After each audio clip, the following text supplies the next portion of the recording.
Hello Lwgwfwr, welcome back to my channel. नोंथांमोना गासिबो मोजाङै दङ होनना आसा खालामो। नै लोगोफोर दिनै जों थांनो थाखाय रेडि जाबाय। रुमखौ जोब्बाय, नै खालि खालामजोब्बाय। माने मा होनो इउटेन्सिल्सफोरखौ बासनफोरखौ हैजोब्बाय, मालिकनो हेन्डअभार खालामफिनजोब्बाय। तारमाने गारि नेगासिनो आइजों बिसनाल'सो थिखोथ'वाखै। गासिबो जुजोब्बाय, नै पेकिं जाजोब्बाय बेगा। बेखौनो नोंथांमोनजों एसे शेयार खालामसै होननानै नैबे ब्लगखौ बानायनाय जाबाय लोगोफोर। ओरैबायदि गरम, माने सान्दुंआबो जि गोसा, बाहेरायाव ओंखारबानो हाव हाव मोनजोबो। सिन्थासो जाबाय माने आं माला सहैगोन न'आव ना। स' नोंथांमोना इन्ट्रेस्टेड बा नायलांदो। जालुकबारि मोनबायनो गारिया, खबर लादोंमोन। दा ड्रेसखौ गाननानै लानोसै आं लोगोफोर। मा देलायबावनो, आं बेखौनो गानबाय, गाहायनिखौल' जिन्स पेन्ट गानबाय। माने गरम, जेबो गाननोनो हाखाया, गरमानो देलायनोबो हाखाया।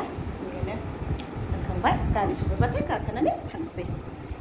गारिखौ नेगासिनो मायाव सयथिबो। ओइनै मायाबो रेडि जाखांबाय, माजों आंजों। ओमफ्राय थफ्लाया मोनबेसे जाखोथाय मामि? आयै मोनबेसे जाखो थफ्लाया? खयथा थफ्ला जाखो र' दे आं दिन्थिनि लोगो। बे मोनसे आंनि थफ्ला, बियो बेयाव मोनसे, नैबे मना मोनसे, ओमफ्राय नैबे गिदिर मोनसे, ओमफ्राय आरो दंबावो। आरो बिसिनानि जुबावनांगौ पार्टि, माहा जन्थ्रनालै लोगोफोर। बेयाव सोनोसै पार्टिखौ ना। एबार 1.5 मासावसो फैनायसै दायो। बिमाया दिनैसो बेस्रा जि गोबावनि उनाव लम्बा सुटि मोनबाय लोगोफोर। जा खुसि आइया दिनै न'आव थांनो मोनसै ना बेस्रा। बे सना गोरलैखौहाय मैया 10 रुपिसनि बायदों। इयो खोमायाव गान लान्दुन नुबाय बेस्रा। 10 थाखानिल' बेस्रा खोमानि सनाया। मालाय सनानि दङनो न'आव, बिनानावनि आखायाव दोननो होदोंनो। गानहैनोसैनो मालाय थांनानै। मामिया जोंना टिचार मावो लोगोफोर, रिटायारमेन्ट जाथ'वाखै। खस्थ' मोनबाय सिबाया बिरादनो। थावबो इसोरनि अननायाव एकदम मोजां। इसोरनि अननायाव ट्रिटमेन्टआ मोजाङै मोजां जाबायनो आयै। बेसेबांबा गोबावनि उनाव इसोरा बिराद अनबायनो आइनो ने। फुल माने जों खय मास जाखो आयै फुरा ट्रिटमेन्टआ? सारि फेब्रुवारिनिफ्राय सानदो नों। 6 मासद्राय जाद्रायाखै, 5.5 बिदि जाबाय खोमा। बेनो आंनि मामिया लोगोफोर, जायखौ आं लानानै होनबाय थादोंमोन, माने भिडिअ'आव फैबाय थादोंमोन हस्पिटाल। बेनो आइया। खुलुमहरदो आइखौबो, आंनि लोगोफोरखौ खुलुमदो। आखाइ मोननैजों खुलुमबाय आंनि माया नोंसोरखौ लोगोफोर। थेंक इउ स' माच लोगोफोर। दा ओंखारनायखौ देखायलांगोन लोगोफोर। फाइनालि नै गारिया सफैबाय। गरमावहाय हालोद खाराब जाबाय ना गरमाव। लांफैग्राया एकदम अभार स्ट्रिम हट। दा जों थांसै, ओंखारनोसै, थफ्लाफोरखौ रोगानोसै आं गारियाव सोनोसै। बैठो तुम, थोड़ा हवा खाओ। हम उठा लेता है, मतलब वो नहीं है, भारी नहीं है। गिलिर नंखाया, आं थिखोनोसै।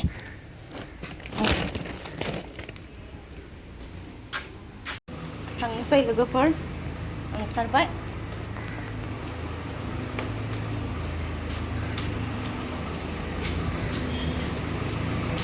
धर्म है ना, इतना धर्म है, बाप रे बाप। चलो बङाइगाव, चलो बङाइगाव जिंदाबाद। हे बिश्वकर्मा ठाकुर, मोजाङै मोजां लांदो ठाकुर। गाखोबाय दा आयै?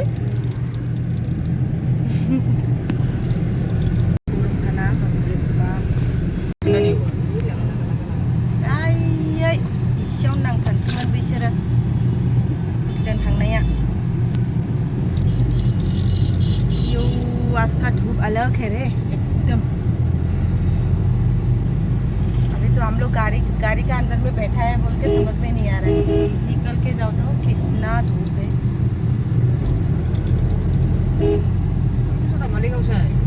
नहीं, मालेगांव से आएगा, इतना जाम मिलेगा ना, मतलब तो अभी तक भी नहीं पहुंचा था मालीगांव से आने से इधर ही बेस्ट है इसमें तो हम ये है लोकल के नहीं आया ओ अच्छा ये बिल्कुल नहीं है ना अच्छा उसके जो आगे वाला जो ट्रैफिक था ना अच्छा जैसे निकलती है रास्ता बहुत खाली है मेल्ला अनारस मोनगोन नोङो दा इसको अनारस लेना है कितना अनारस मिलेगा हाँ रास्ता में बङाइगांव में तो मिल जाएगा यहाँ बहुत दाम ये एक ही बुस्तु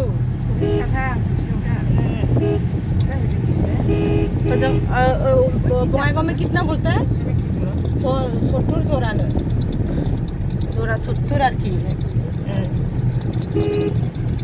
कोई ठीक नहीं है कभी मतलब ज़्यादा भी ले सकता है कभी तो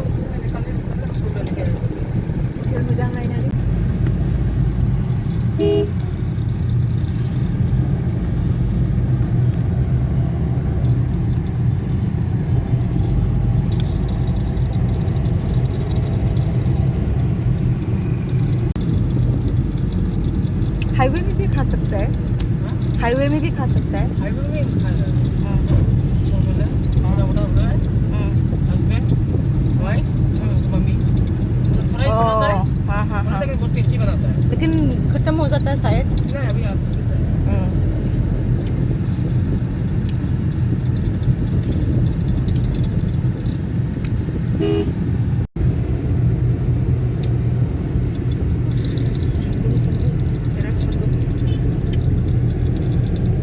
गय जानो बिराद मोजां मोनो गयखौलाय जाबाय थाखायो मोनबा जाबाय थागौ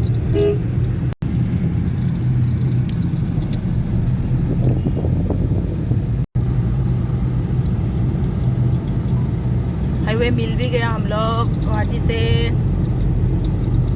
लवगवफर किया हेलो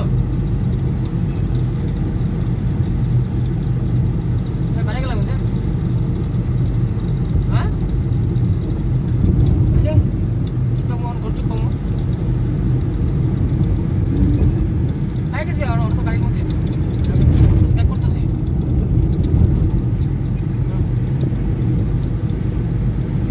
हाईवे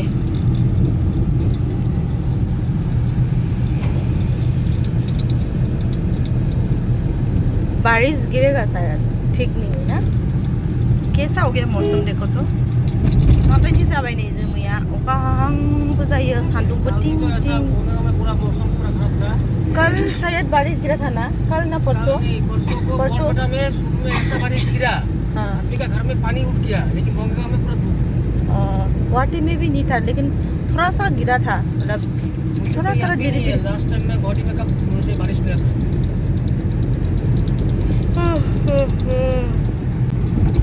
यही है ना जालुकबारी वार वार निकलेगा क्या रे हाँ कितना आदमी मतलब ये बड़ा बड़ा सामान लेके जा रहा है कहीं पे वार भी हो सकता है इस तरफ तो इस पर जिनके साथ थोड़ा लगा दो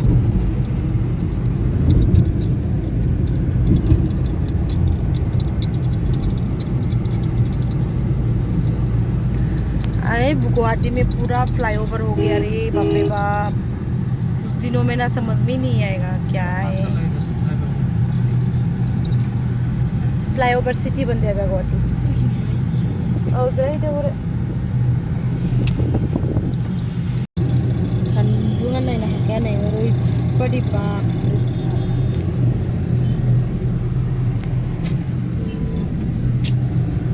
cannot see थोड़ा सा उल्टा लग रहा है मेरे को उल्टा लग रहा है ब्रिज ब्रिज ब्रिज से इधर से नहीं गया हम लोग इधर से आता है इधर से जाता है हाँ आज थोड़ा उल्टा उल्टा लग रहा है थोड़ा उल्टा लग रहा है अंदाय वैसे आं दिनैहाय मानोबा सरायघाट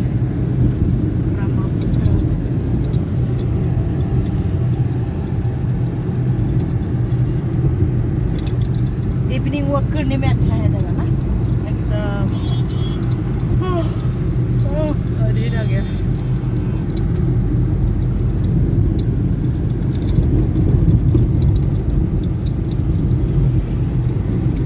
ओरैबादि जाम नै लामाया आयु थाबथानानैसो थाबाय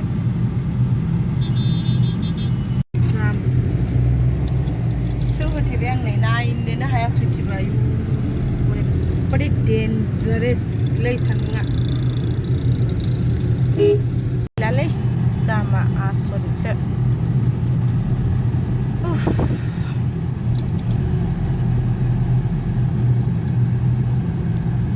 क्यों इतना जाम हो रहा है रास्ता बनाना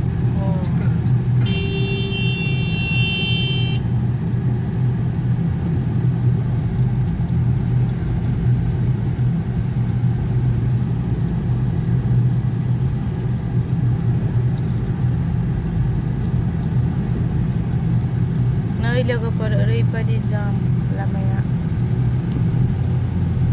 थाथ' थांगासिनो द्रेद द्रेद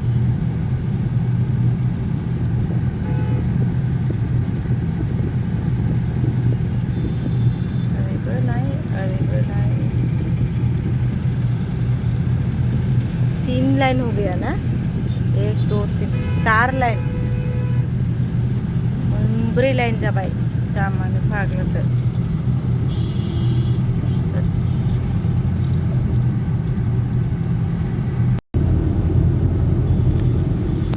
हाजोआ जा साइसफ्रा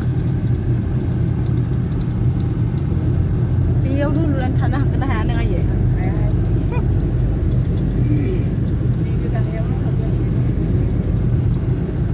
माथो मानसिफ्रालाय थायो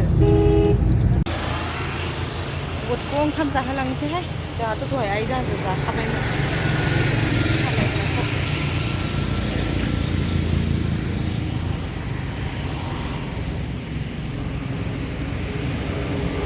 बारा जिरा मुझे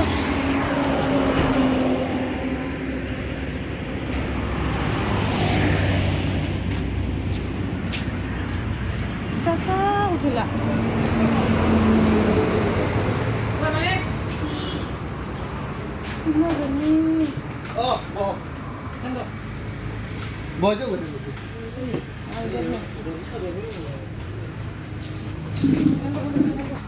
गरम रे गरम हाइवेआव माने ओंखाम जानो लाखिदों गथ'खौ जाहोनोसै सालायग्राखौ बायनायखौ जाहाथ' मा जानो दहन जाखांगोन नायो मा जाबावनोबा जाबोबाया क्या खाएगा अभी तुम हाँ क्या खाने वाला है चिकन भूख लगा ना तुमको दिखाई नहीं दे रहा है तुम्हारा फेस उधर से वो क्या क्या है ये भाजी मैं सब्जी कम लिया आपको दिखाओ आपका मतलब मैं तो नहीं खाऊंगी ना मैं तो खाना नहीं खाऊंगी ना मैं तो खा के आया ही है ना खाओ खाओ खाओ